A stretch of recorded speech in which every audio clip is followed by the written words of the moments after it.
Boa tarde a todos. Inicialmente agradecer ao Grupo Espírita Laura Amazonas por essa oportunidade de estarmos aqui, falando do Evangelho de Jesus, tratando de temas inerentes ao Espiritismo. A proposta hoje é chegarmos à conclusão se os espíritos obsessores têm partidos políticos ou não. E de quebra, nós vamos falar um pouco sobre Kardec, sabe? Porque ele nos ensina a se posicionar politicamente, ou seja, nos ensina a votar. Você sabia disso? Kardec nos ensina a votar. E sem fugir dele, nós vamos então traçar aqui um bate-papo. Mas antes de começarmos, vamos agradecer aos bons espíritos, os espíritos que coordenam os trabalhos da Casa Laura Amazonas, pedindo a Jesus, a esses bons espíritos, que nos alumiem para que a gente possa transmitir a mensagem sem interferência, sem desprovido de qualquer pretensão de vaidade, de orgulho, que não tenhamos interferência de espíritos contrários ao bem e contrários à doutrina espírita. Antes de começarmos, nós temos que tratar algumas coisas, que para mim é muito relevante. Eu anotei aqui alguns pontos que nós vamos discutir antes de entrarmos na questão se os espíritos obsessores têm ou não partido político. Um dos pontos que eu anotei foi isso aqui. Política deve ser discutida nas casas espíritas? O que é que você acha? Veja, absolutamente contrário. Isso é uma opinião pessoal, tá? Eu sou absolutamente contrário a discutir política partidária nas casas espíritas. Mas temos que saber diferenciar o que é política partidária e o que é política pública, ações políticas nas áreas, por exemplo, de saúde, educação, distribuição de renda, programas sociais, questões sociais como segurança, armamentos, preconceitos, cotas, violência, enfim. Todas essas questões são eminentemente políticas, porque os políticos decidem e alinham essas questões em nome da população. Eles definem e decidem em nome da população. E aqui vem uma historiazinha de comparação que eu faço sobre fazer exame de sangue. Talvez todos nós aqui façamos regularmente, se nós não fazemos, é bom procurar fazer, um check-up periódico, pelo menos anual, para ver como é que nós estamos. E aí, quando a gente vai fazer um check-up, os médicos pedem logo o exame de sangue, não é? É um dos exames que pedem, e aí para ver tudo, glicemia, como é que está a questão de gordura, enfim. Pede um check-up com vários tipos de exame de sangue. E para fazer esse exame de sangue, se retira o sangue todo do corpo? Não, né? Claro que não. Se tira uma amostra. Assim é a política. As pessoas que dizem, político não presta, não tem um que preste. Não, isso é um equívoco. Os políticos são uma amostra do povo brasileiro. Por isso que nós precisamos, sim, discutir políticas públicas, ações políticas, que abrangem todas essas áreas. Nós temos o dever de discutir nas casas espíritas. Essas questões deveriam ser obrigatórias, sabe? Não política partidária, mas sim as políticas públicas. Devia ser obrigatórias dentro da casa espírita. O outro ponto que eu anotei aqui e nós precisamos disso para que a gente tenha um entendimento do que é que eu acho, qual é a minha opinião pessoal a respeito disso. O espírita pode ou deve se envolver na política? O que é que vocês acham? Eu sei que cada um de vocês tem opiniões e eu respeito, mas a minha opinião é que o espírita é como qualquer outro cidadão, ele deve participar da política. Existe uma situação, sabe, em que retrata bem pessoas que não gostam e que não querem, não se envolvem com política. Essas pessoas elas podem até não gostarem ou não se envolverem com política, mas são, indubitavelmente, são governadas por pessoas que gostam, que querem e que se envolvem por política. E onde é que está o problema nisso tudo aí? Acontece que nem sempre as pessoas que querem, que gostam e que se envolvem na política, elas refletem aquilo que nós gostaríamos que acontecesse. E quando eu digo nós, inclusive aqueles que não gostam e não se envolvem em política. Portanto, o ato de não se envolver, de anular o voto ou votar em branco, não quer dizer que você não votou, muito pelo contrário. Quando uma pessoa vota em branco ou anula o voto, ela se posicionou politicamente. Ela apoiou alguém, não tenha dúvida. Uma outra questão que eu anotei aqui são sobre as ações do movimento espírita, ações aqui sociais do movimento espírita brasileiro. Essas ações, elas são importantes. Olha, essas ações sociais do movimento espírita representam uma das maiores forças sociais que nós temos no país. Eu acho que precisamos mesmo nos unir, sabe, para fazer valer uma melhora, não só daquelas pessoas que nós assistimos, que para o todo são poucas pessoas, mas para melhorar a qualidade de vida de todos, de todos. Lutamos pelo bem de toda a humanidade. Ou não? Não é isso que os espíritas fazem? Nós não fazemos uma prece só para mim e para o povo lá de casa. Nós não queremos o bem só para mim e para o povo lá de casa. Nós queremos o bem para todos. Emmanuel tem um livro que Emmanuel diz, eu só lembro dessa passagemzinha assim, não recordei o livro, que ele diz, enquanto um irmão estiver tombado na humanidade, toda a humanidade está tombada. Isso nos serve, sabe, como parâmetro para uma dimensão do que acontece em vidas superiores. Aqui entra novamente essa importância das discussões das políticas públicas dentro das casas espíritas. Porque dentro das ações sociais, a gente se acostumou a dar esmola. E nós sabemos que dar esmola é a das menos meritórias das caridades. Está lá no Evangelho segundo o Espiritismo. A verdadeira caridade não é a caridade material, e sim a caridade moral. Aliás, essa é uma das bandeiras do Espiritismo e de Jesus Cristo. Fora da caridade não há salvação. Mas não é a caridade de eu precisar da esmola, sabe? É a caridade moral. Essa sim é a verdadeira caridade. Por exemplo, nós temos no Grupo Espírita Laura Amazonas uma ação capitaneada por Guilherme Conrado e uma equipe maravilhosa, incluindo aí evangélicos, inclusive pastor evangélico, que eles fazem jantar durante a semana para a população ali do Santos Dumont e do Tamandaré, ali das adjacências. Prepara-se lá dentro da Casa Espírita Laura Amazonas, esses evangélicos também participam, o pastor, eles preparam uma cachorro-quentada, sopa, arroz doce, né?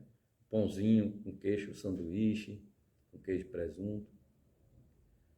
Temos também uma atividade no Laura Amazonas, capitaneada por Jailson, outro companheiro de guerra lá, nas frentes, né, dos trabalhos da Casa Laura Amazonas, onde uma equipe muito grande, e equipe com católicos, inclusive, participando, onde a gente sai, eu participo dessa equipe, distribuindo um cafezinho na rua, é mingau, é o café, é o pão com queijo e presunto, ou mortadela.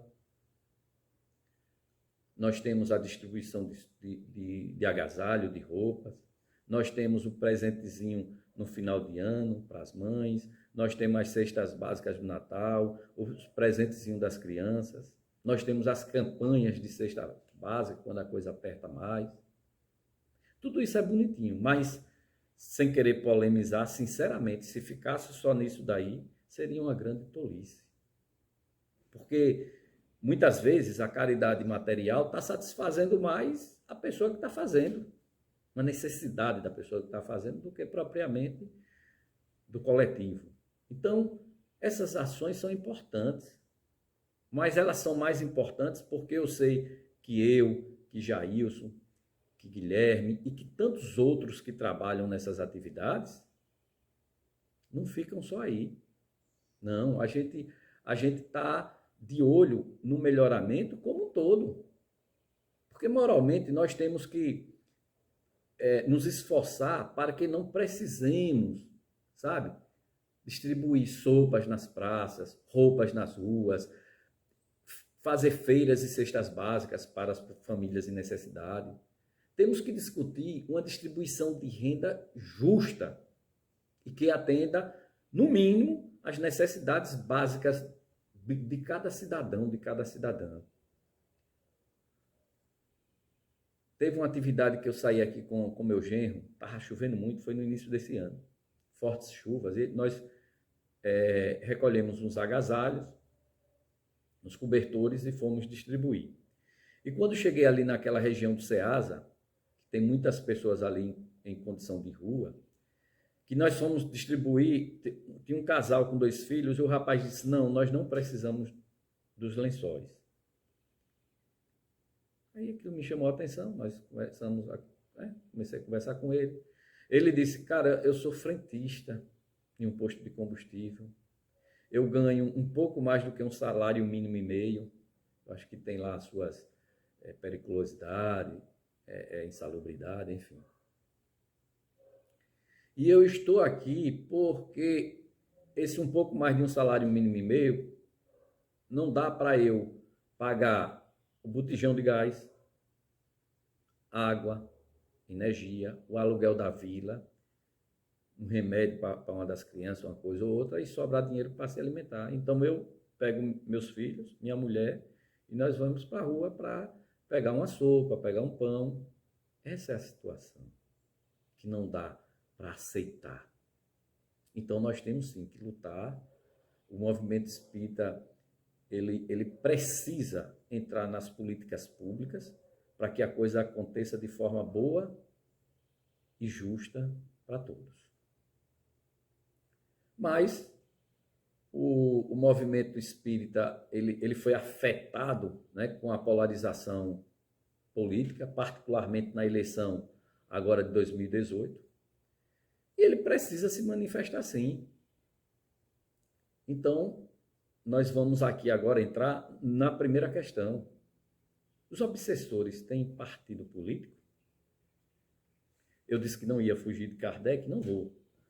Então, eu trouxe aqui o último parágrafo do Livro dos Espíritos, na conclusão.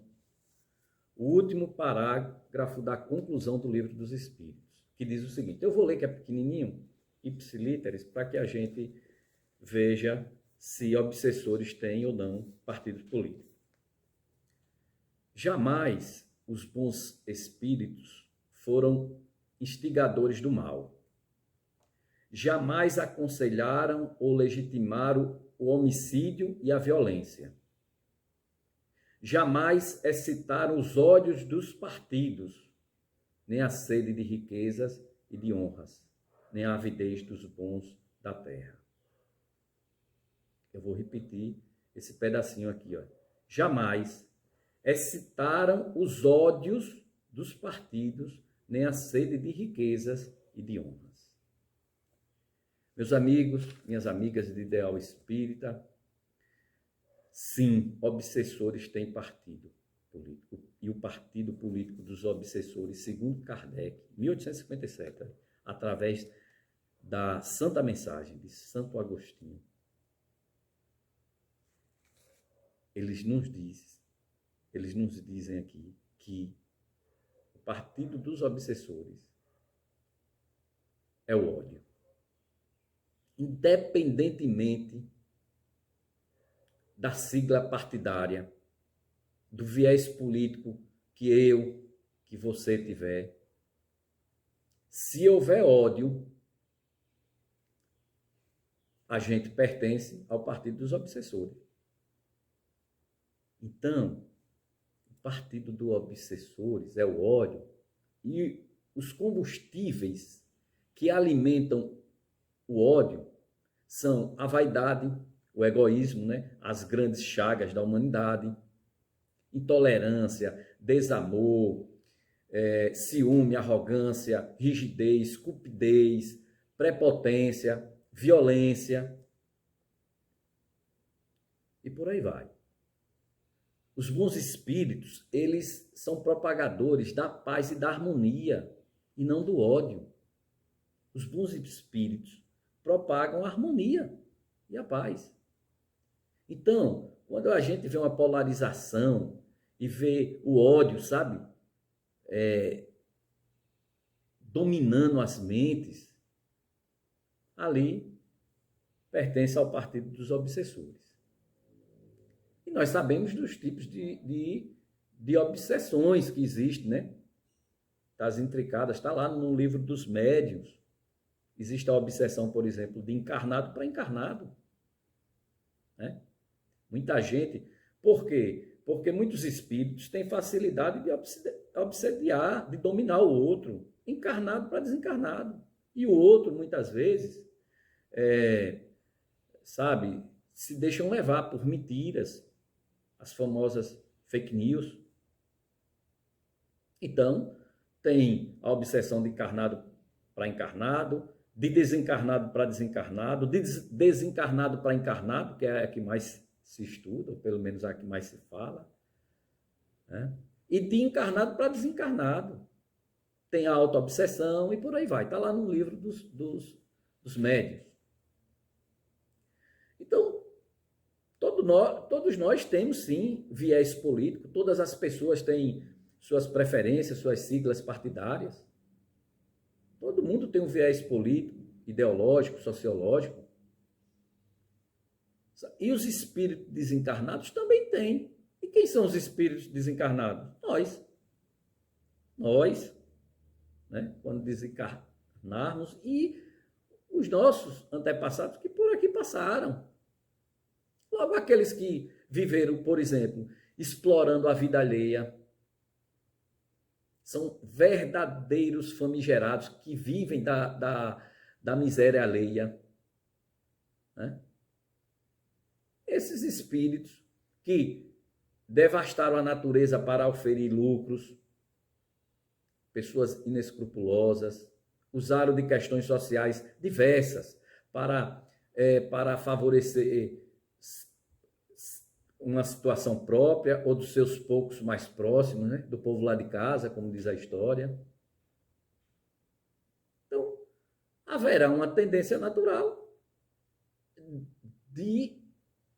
desses espíritos influenciarem e se acoplarem aos que pensam exatamente iguais, da mesma forma que eles. A isso nós chamamos e estudamos dentro da doutrina espírita de uma ligação por afinidade, que é o que acontece no processo de obsessão. Por afinidade.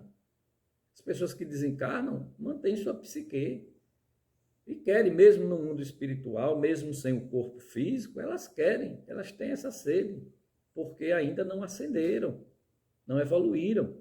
E elas vão se acoplar, sim, aos encarnados. E quando não, né, vão buzinar aqui, ó, para os encarnados uns arrastarem o outro para caminho que leva a essa situação que nós estamos vivendo. Então, o movimento espírita tem que se posicionar, não política partidária, jamais. Eu jamais traria aqui política partidária, apesar de eu ter meu viés político. E em qualquer casa espírita que eu esteja, se subir na tribuna, qualquer pessoa, ou dirigente da casa, ou a casa tem um viés político, eu me retiro. Porque política partidária não é o foco, pouco interessa. Independentemente da sigla que a pessoa goste mais ou siga, se tiver o ódio, porque são energias refratárias, são energias contrárias ao que Jesus pregou. Então, dentro do movimento, deve haver sim essa discussão, deve ser ampla, deixar claro que ninguém também está autorizado a fazer ou falar em nome dos espíritas, a falar política partidária em nome dos espíritas. Não está. Né? Então, eu estou falando aqui em meu nome. Não estou fugindo de Kardec. Mas essas são minhas opiniões.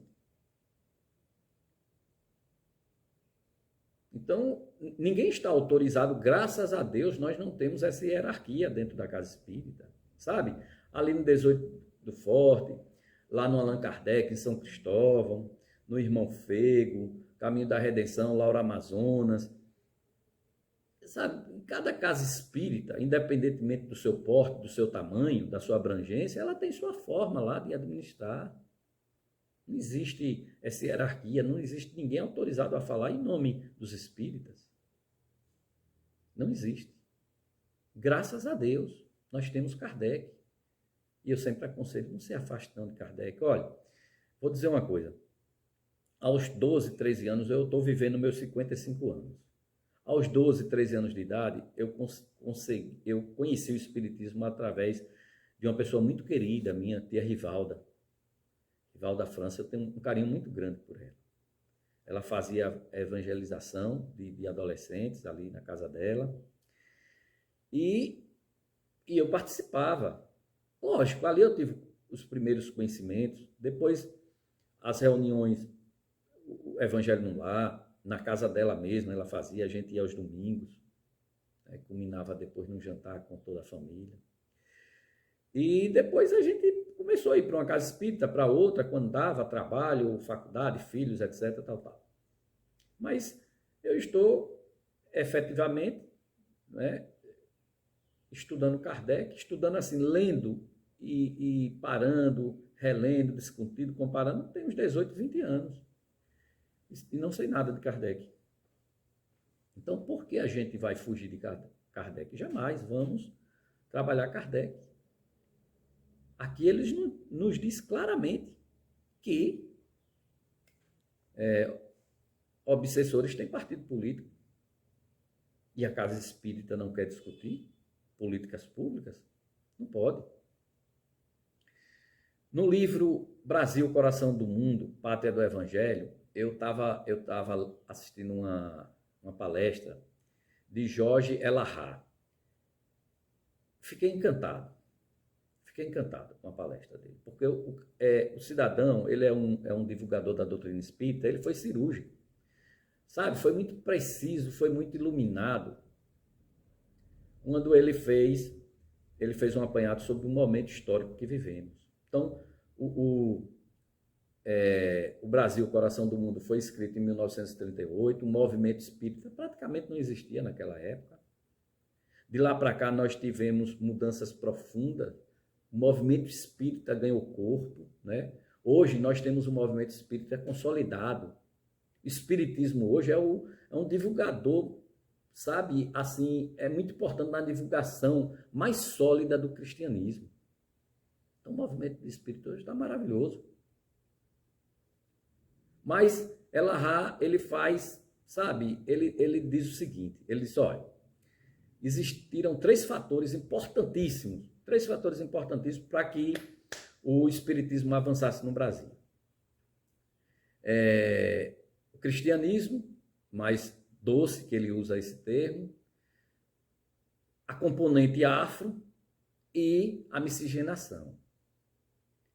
Então, esses três fatores, por que cristianismo doce? Porque esse cristianismo doce foi trazido pela Igreja Católica, né, através dos jesuítas, diferentemente de como foi apresentado em outros países, na dominação de outras terras, na colonização, né? Não no descobrimento, porque esse negócio é uma falácia, descobrimento do Brasil. O Brasil já existia e aqui tinha o povo indígena. E os jesuítas, quando chegaram aqui, encontraram um povo amável, ligado à natureza, aos elementais. Então, diferentemente da América do Norte, onde as colônias inglesas, né, fizeram a invasão, da mesma forma destruindo índios, matando tudo, mas enfim, só que eles levaram o catolicismo mais ortodoxo, mais rígido. E os jesuítas não, encontraram um povo amável e trouxeram esse cristianismo mais doce, segundo Elarrat. Foi fantástico nessa colocação. Nós tivemos a componente afro, que trouxe o conhecimento, sabe, da mediunidade, afora a contribuição fantástica na culinária, da religião, né? Na mistura das cores de pele. Nós tivemos a mediunidade, que é um componente importantíssimo, trazida pelos nossos irmãos, pelo esse componente afro, e tivemos a miscigenação, que é totalmente diferente de qualquer outro lugar do mundo. Totalmente diferente. Ela é diferenciada. Sabe, aqui nós tivemos a miscigenação, o europeu com o índio, com o negro, que não aconteceram, porque a colonização portuguesa, eles tinham por hábito virem os homens, não traziam as famílias. Então, na América do Norte, foram as famílias inglesas, e eles se cuidavam. Até hoje a gente vê isso na Europa, por exemplo. Na Europa, os exilados, eles são ali abraçados, entre aspas, que não são abraçados, eles criam lá um curralzinho, sabe, um cercadinho, para não se misturar. O Brasil não, é totalmente diferente a miscigenação. Nós somos um povo que, diferentemente aqui da Argentina, né, dos países hispânicos que tiveram a colonização hispânica, Uruguai, Chile, Bolívia, Colômbia, Argentina, Venezuela, Equador, Paraguai, todos esses tiveram a colonização pelos espanhóis, que tinham o hábito de levar a família. E não houve um processo de miscigenação tão profundo quanto o nosso, tão diferenciado. Nós aqui somos o coração do mundo, e ele explica claramente por que nós somos o coração do mundo. Nós não somos o cérebro do mundo, nós somos o coração, porque o coração é o lugar que melhor acolhe, que mais se ama, sabe, que mais acomoda. Nós temos o hábito de acomodar quem vem de outras terras, nós temos o prazer de receber os irmãos que não são daqui. E no Brasil, muitas almas sofridas foram acolhidas aqui, a história conta isso. A história retrata bem isso. Nós tivemos os italianos, ucranianos, alemães, japoneses com suas colônias, chineses, moçambicanos, haitianos, mais recentemente venezuelanos, árabes e judeus. Segundo Elarrat, os árabes e judeus casam aqui no Brasil. Isso não acontece em lugar nenhum do mundo. Por isso, nós somos um povo diferenciado. Por isso, o Brasil é o coração do mundo. E qual é o projeto estratégico da espiritualidade para a humanidade? É fazê-la crescer, é fazê-la avançar, é ajudar na ascensão espiritual, é elevar-se espiritualmente. O Espiritismo, em sua base, prega isso: igualdade, compreensão, desenvolvimento humano, justiça social, bem-estar não de poucos, de todos. E essas questões basilares do espiritismo, elas não acontecerão se não passar pelo crivo político, porque nós não somos aborígenes, vivemos em sociedade e precisamos de políticas públicas, das ações políticas nesse sentido. Então, não se envolver em política pública, é procrastinar, é deixar de fazer o papel daquilo que nós viemos fazer quando viver em sociedade. Temos que lutar, sim, por políticas públicas, para que o Brasil continue sendo esse lugar onde se tem amor, e não disseminar esse ódio que a gente está vendo por aí. Sabe? Ter o amor ao próximo. O Brasil sabe acolher os mais fracos. Sabe acolher os mais fracos. Está no nosso DNA. A grande massa da população brasileira está disposta a amar. Essa é a nossa característica. É isso que nós temos que manter, esse afeto e essa reciprocidade. Então, nós já vimos por Kardec que o ódio é o partido dos obsessores. Mas vamos agora ver a contribuição de Kardec também, quando ele nos orienta como é que a gente deve votar, certo? Mas antes disso, vamos falar sobre um livro chamado A Gênese. Eu anotei aqui Gênese para não esquecer. No seu último capítulo 18, Sinais dos Tempos, né, onde está ali também a nova geração e Sinais dos Tempos, Kardec clarifica que a regeneração ela se dará pela transformação moral do homem. Né? Como é que nós vamos viver em um mundo melhor? Kardec deixa claro ali, pela transformação moral do homem. Então, é aquele homem que deixa as carapuças da maldade e se reveste do bem, de um homem bom, um homem de bem. Porque vivemos o processo de evolução, quer queiramos ou não.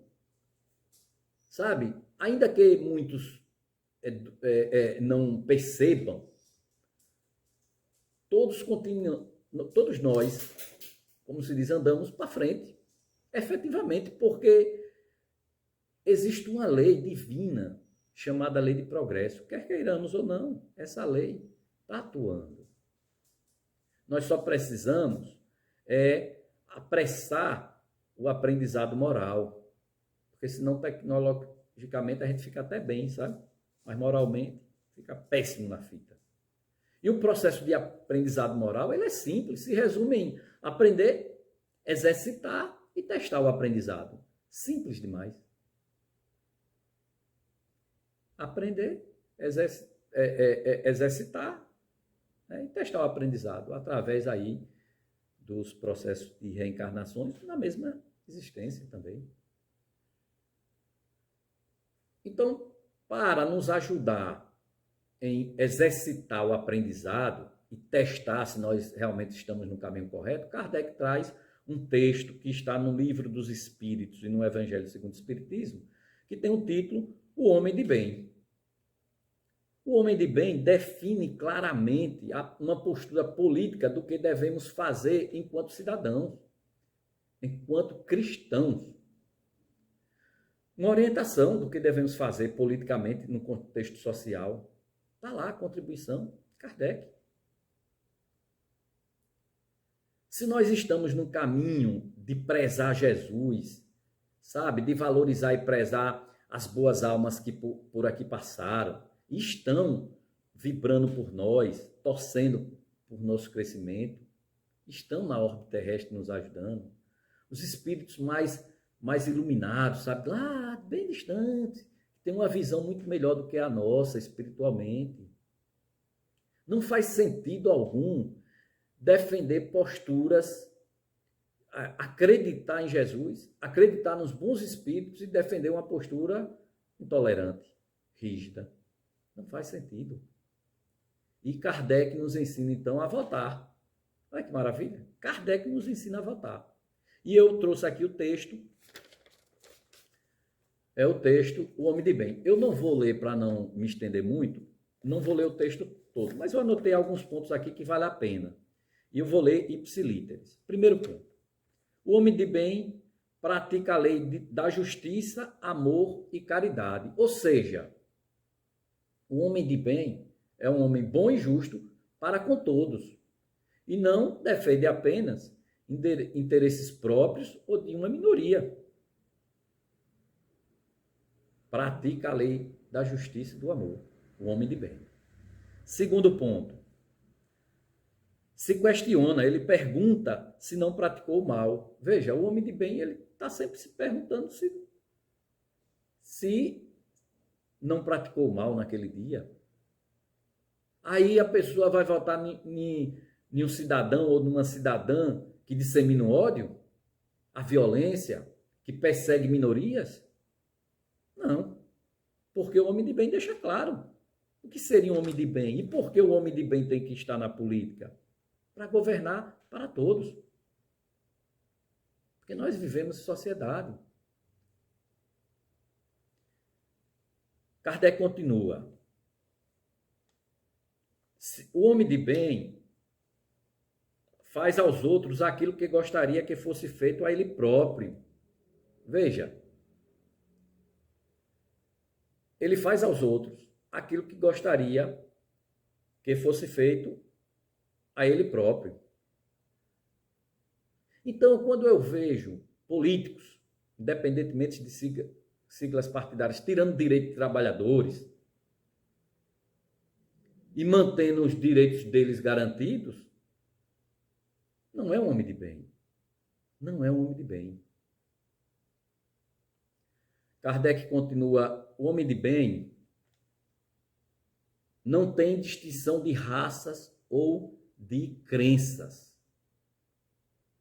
O homem de bem não tem distinção de raças ou de crenças. Então eu vou escolher uma candidata ou um candidato, aí eu vou escolher uma pessoa intolerante, uma pessoa que mantém a intolerância religiosa, uma pessoa racista. Não, eu não votarei nessa pessoa, independentemente de qual sigla partidária ela pertença ou ela represente.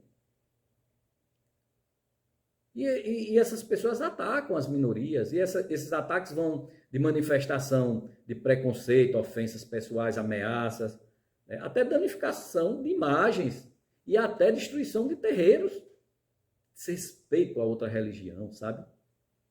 Então, e se eu votar? E se eu votar numa pessoa dessa? Eu nem estou votando em um homem de bem, nem eu sou um homem de bem. Não sou. Porque se eu sou espírita, se eu sou um cristão, já não posso fazer isso. Mas se eu sou cristão e espírita e tenho conhecimento desse texto homem de bem, então eu também não seria homem de bem em fazendo essa escolha. Kardec segue, o homem de bem vê todos os homens como irmãos. Veja, um homem de bem enxerga no outro um irmão, diz Kardec. Aí, uma pessoa que é xenófoba, homofóbica, racista. Como é que eu vou votar numa pessoa dessa? Então, esse compêndio aqui nos ensina a votar bem. Sim, nos dá os parâmetros. Nós temos parâmetros para votar em pessoas de bem. Mas eu vejo uma pessoa com xenofobia, com homofobia, com racismo, e vou lá e voto nessa pessoa, independentemente de qual partido ela faça parte. Tem aquela historinha, né? Se tem 5 racistas ali sentados e eu me junto e sento com eles, né? São 6 racistas. Então a gente tem que ter essa postura moral. Não dá para... Tá? Não tem meio termo. Eu votar numa pessoa declaradamente homofóbica, eu sou um igual.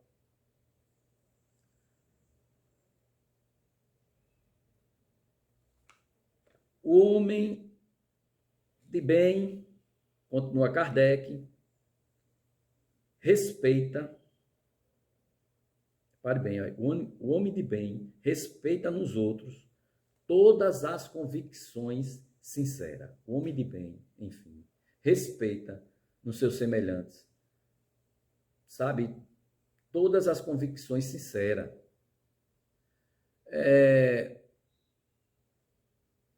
como é que eu posso votar ou apoiar uma pessoa agressiva, rígida, mentirosa, intolerante? Não tem como. Não tem como. Porque não faz nenhum sentido. Se Kardec está dizendo que o homem de bem respeita nos outros todas as suas convicções, eu não posso ser intolerante, eu não posso ser agressivo, eu não posso ser rígido, eu não posso ser mentiroso.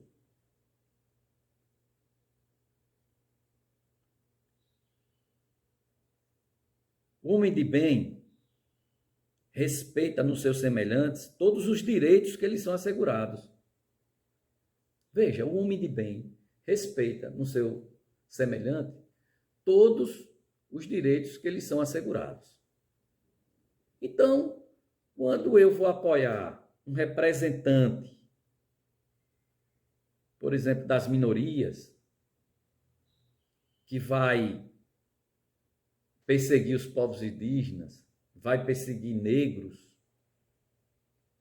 sabe? A minoria que eu estou falando aqui é um representante das minorias que mantém a riqueza nesse país, dos poderosos.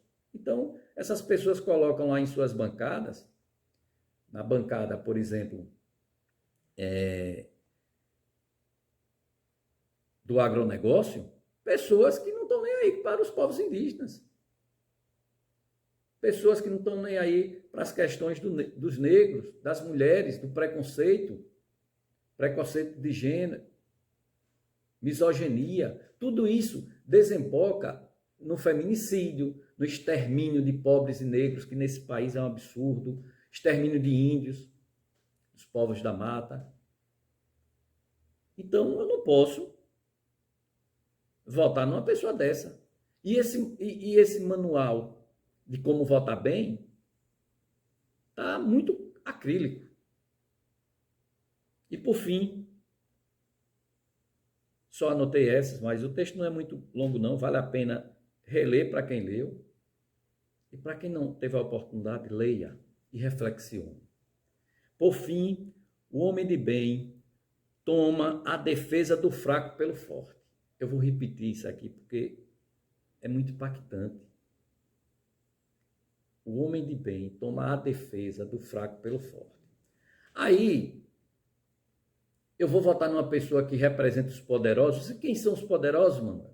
Os usurpadores de vida e de almas desse país. A indústria financeira, a indústria petrolífera, a indústria do agronegócio que empurra veneno, entra com máquina, paga mal. Quem conhece bem o agronegócio? Aqui nós temos exemplo aqui em Neópolis, a forma com que as pessoas trabalham é escravidão. Indústria da mineração, indústria da fé, indústria farmacêutica. Quem representa esses poderosos? Por exemplo, não é comum, não é salutar e não é aceitável a gente pegar, por exemplo, a proposta de reforma da Previdência, que usou dados distorcidos e argumentos falsos para justificar a alteração no sistema de seguridade social do nosso país. Restou ao trabalhador, certo?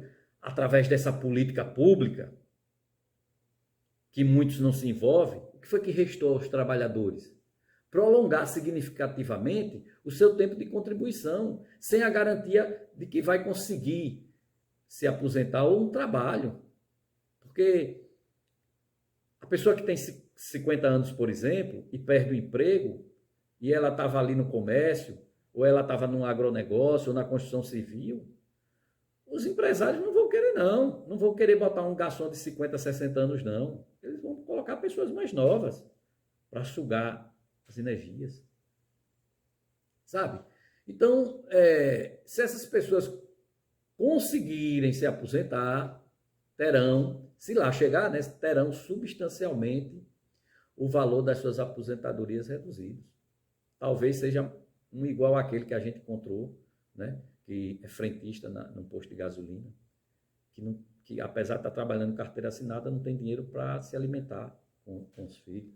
Portanto, não parece correto e justo exigir dos trabalhadores, né, tais sacrifícios, enquanto nós sabemos que os verdadeiros ricos e os privilégios da sociedade são para uma minoria, para esses que eu falei, para as pessoas, para os banqueiros, tá? Para as pessoas que movem a indústria do remédio, a indústria dos planos de saúde, a indústria da bala, a indústria das armas. Não é aceitável você pegar um cristão que faz arminha e apoia, por exemplo, a venda de armas num país que se mata tanto.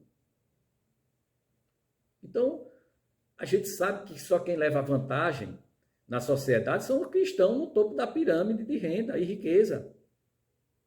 Esses são poupados, esses não entraram na reforma da Previdência, muito pelo contrário. Não entraram em ajuste fiscal nenhum. Ou a gente luta cristicamente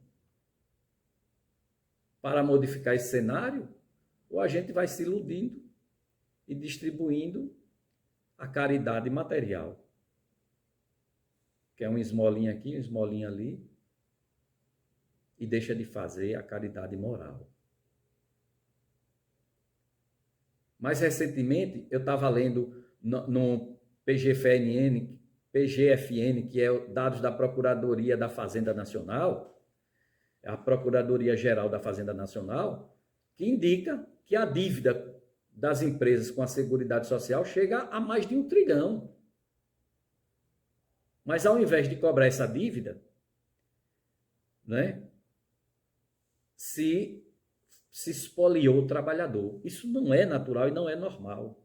O espiritismo deve sim discutir políticas públicas para reverter essas situações.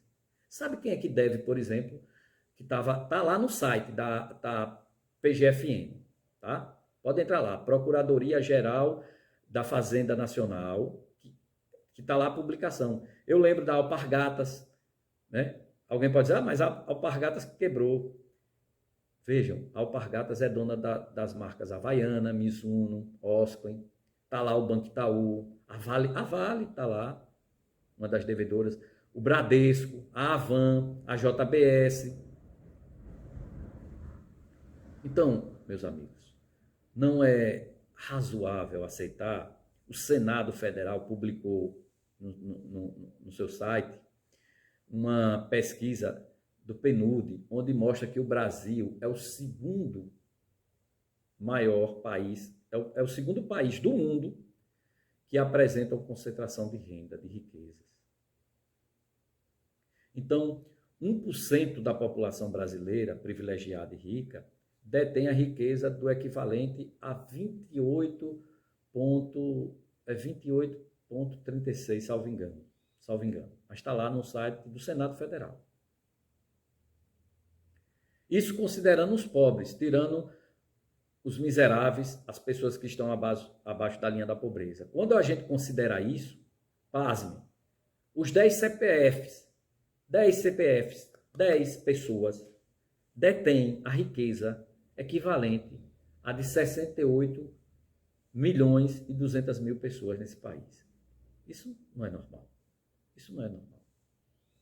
E se nós queremos seguir Jesus, nós temos que trabalhar para o que é bom, para o que é belo, para o que é justo para todos. Que Jesus nos abençoe, nos conceda dias melhores e que a gente use da sabedoria, do amor, para tomarmos nossas decisões. Fiquem com Deus.